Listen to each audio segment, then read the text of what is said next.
Hi, it's Cora with Yoga Bloom Lab, and I'm here with my Bhoga. And I'm going to show you a deep hip opening that I like to do quite often. You can possibly get this with another object, but there's something very nice, particularly about the ability to move up and down, and you'll see why in a moment. So it's a deep hip opening, and it can be great for poses like Bhoga System, Karna all this where you have to get ducked under, Kurmasana even. Anything where you've got to get the leg underneath you, like this, Ekapada Shirshasana.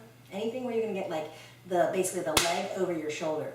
So preparation for Astavakrasana, a lot of arm balances require you to have very open hips. And you get pretty strong arms from this too, because you're just really able to use the arms and not just have them passive. So I'm going to turn toward my Bhoga, and I've set this up so I can stand my foot. You can always have this further down. Let's say if you didn't have the opening, you could just place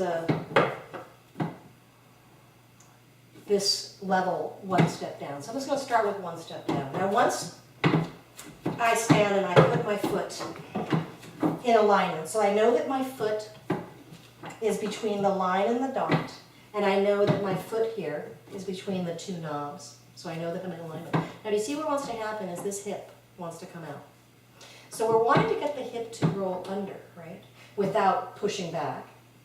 And the way that we can do that is I can use this to grip and pull and now roll the hip under.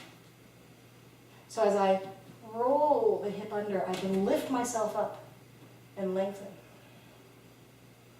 Now, watch what happens when I go up a step.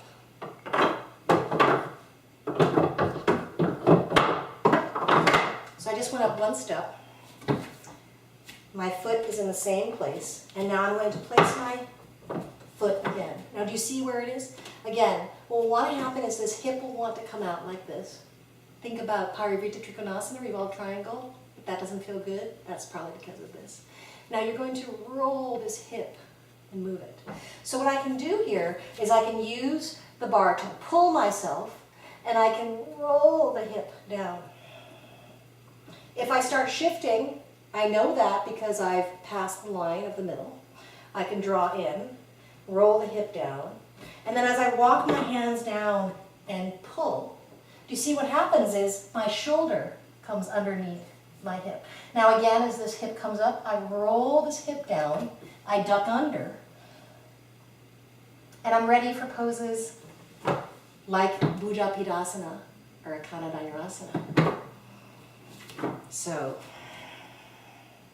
that's a nice way to get very deep into this hip socket, just using 2 levels on my Bhoga. See you next time, Yoga Bloom Lab.